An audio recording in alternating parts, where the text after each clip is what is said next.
Assalamu alaikum class. My name is Aksar Zafar. Today my presentation topic is about Klein theory.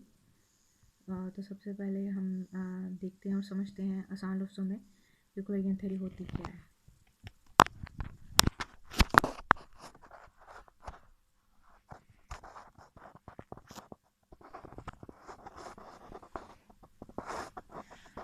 Klein theory आज का हमारा topic है। Collision theory state that gas phase chemical reaction occur when molecule collidings have sufficient kinetic energy. Collision theory जो है हमें basically ये बताती है कि पार्टिकल किस तरह रिएक्ट करते हैं और न्यू प्रोडक्ट्स किस तरह बनते हैं। यानी कि क्लेन थ्योरी हमें असल में ये बताती है कि जब भी कोई भी केमिकल रिएक्शन होता है केमिस्ट्री में हम कोई भी केमिकल रिएक्शन करते हैं तो जो रिएक्टेंट्स हैं वो जब कोलाइड करते हैं तो उनके प्रोडक्ट में कन्वर्ट होने के लिए एक तो ये कंडीशन है कि उनके पास सफिशिएंट काइनेटिक एनर्जी हो। सफिशिएंट काइनेटिक एनर्जी मीन्स कि उनके पास एक्टिवेशन एनर्जी हो, जो कि ज़रूरी है। एंड द सेकंड चीज़ जो मोस्ट इम्पॉर्टेंट है इन क्लेन थ्योरी में कि उन रिएक्टेंट्स के पास, उन मॉलिक्यूल्स के पास या उन पार्टिकल्स के पास वो राइट ओरिएंटेशन के साथ एक दूसरे के साथ कोलाइड करें। अगर वो राइट ओरिएंटेशन के साथ एक दूसरे के साथ कोलाइड नहीं करेंगे तो ना ही जो रिएक्टेंट्स हैं वो प्रोडक्ट में कन्वर्ट होगा, और अगर वो सफिशिएंट एनर्जी के साथ भी नहीं कोलाइड करेंगे तब भी जो हमारे पास रिएक्टेंट्स हैं वो प्रोडक्ट में कन्वर्ट नहीं होगा। तो बेसिकली जो क्लेन थ्योरी है जो पेश की गई थी वो मॉलिक्यूल्स के कोलाइड्स के बारे में बताती है कि किस तरह मॉलिक्यूल्स आपस में कोलाइड करते हैं, वो किस तरह कोलाइड करनी चाहिए, और जब कोलाइड करते हैं तो वो प्रोडक्ट में कैसे कन्वर्ट होते हैं।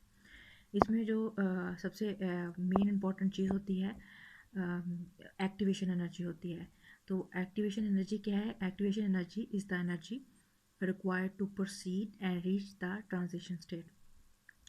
एक्टिवेशन एनर्जी, जैसे कि आप सभी लोग जानते हैं कि एक्टिवेशन जो एनर्जी है वो एनर्जी होती है, मिनिमम अमाउंट ऑफ एनर्जी होती है जो किसी भी रिएक्शन के लिए वो मिनिमम अमाउंट होती है, वो कम से कम एनर्जी होती है जो किसी भी रिएक्शन के लिए ज़रूरी होती है।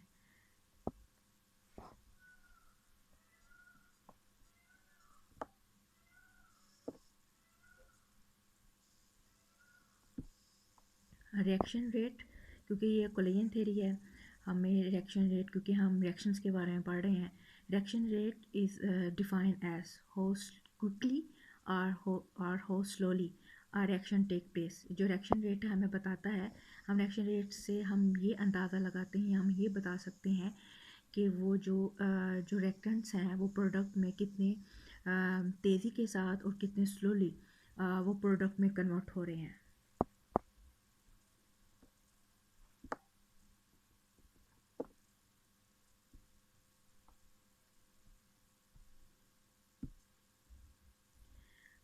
क्लेन थ्योरी में 4 फैक्टर्स हैं जो कि हमें बताते हैं कि जो रिएक्शन रेट पर अफेक्ट करते हैं। वो 4 फैक्टर्स हैं जो क्लेन थ्योरी हमें बताती है। एक तो टेम्परेचर है जो कि रिएक्शन रेट पर अफेक्ट करता है, सेकंड सरफेस एरिया है, थर्ड कंसंट्रेशन ऑफ रिएक्टेंट्स है, एंड फोर्थ कैटलिस्ट है। तो सबसे पहले हम टेम्परेचर के बारे को देखते हैं, के बारे में पढ़ते हैं कि किस तरह टेम्परेचर जो है वो रिएक्शन रेट को अफेक्ट करता है।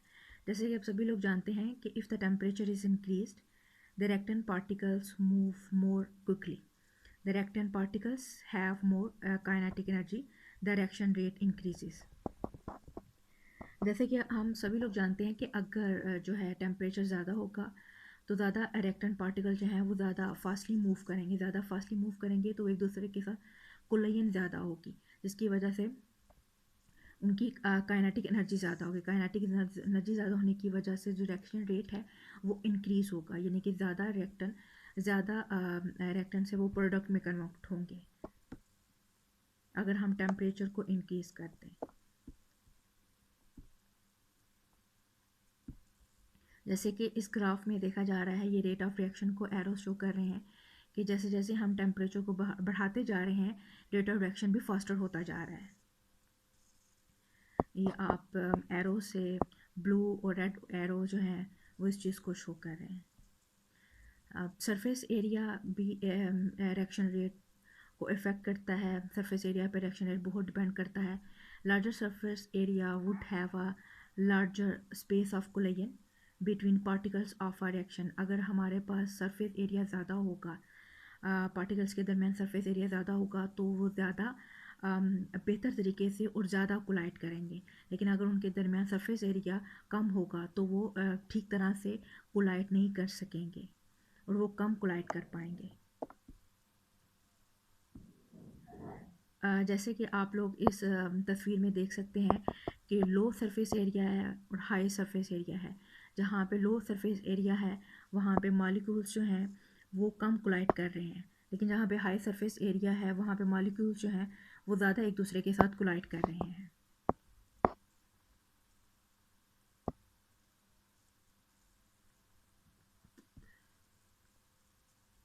कंसंट्रेशन ऑफ रिएक्टेंट्स के ये भी एक फैक्टर है कि जो रिएक्शन रेट है वो कंसंट्रेशन ऑफ रिएक्टेंट पर भी डिपेंड करता है। If the concentration is increase the reactant particles become more crowded, there is a greater chance of the particle colliding, the rate of reaction increases. कि जैसे कि अगर जो रिएक्टेंट्स हैं उसमें प्रोडक्ट में बनना है, अगर रिएक्टेंट जो आपके पास है उसकी कंसंट्रेशन ज़्यादा है तो आप देख कर ही अंदाज़ा लगा सकते हैं कि अगर रिएक्टेंट ज़्यादा होगा तो प्रोडक्ट भी ज़्यादा होगा। अगर रिएक्टेंट कम होगा तो प्रोडक्ट भी कम, यानी कि कम हमें प्रोडक्ट हासिल होगा। लेकिन अगर रिएक्टेंट हमारा ज़्यादा होगा तो प्रोडक्ट भी हमें ज़्यादा हासिल होगा। तो इस वजह से कंसंट्रेशन ऑफ रिएक्टेंट जो है वो इंक्रीज़ कर देती है रिएक्शन रेट को, ज़्यादा से ज़्यादा बनता है, प्रोडक्ट में कन्वर्ट होता है।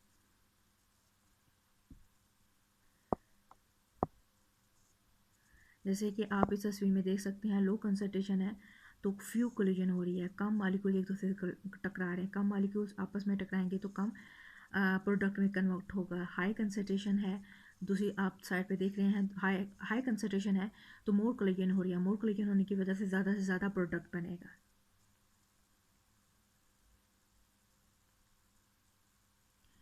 और रिएक्शन रेट जो है वो कैटालिस्ट पे भी डिपेंड करता है। Catalyst a substance that make a chemical reaction faster.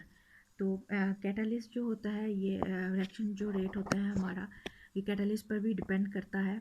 Catalyst जो होता है वो किसी भी रिएक्शन में एक्टिवेशन एनर्जी को, उस रिएक्शन की एक्टिवेशन को एनर्जी को लो कर देता है जो उसकी होती है, जिसकी वजह से रिएक्शन रेट ज़्यादा हो जाता है। जो कैटलिस्ट जो है वो किसी भी रिएक्शन में अल्टरनेटिव पाथ प्रोवाइड करता है उस रिएक्शन को फास्ट होने के, कम वक्त में होने के लिए, ज़्यादा प्रोडक्ट बनने के लिए।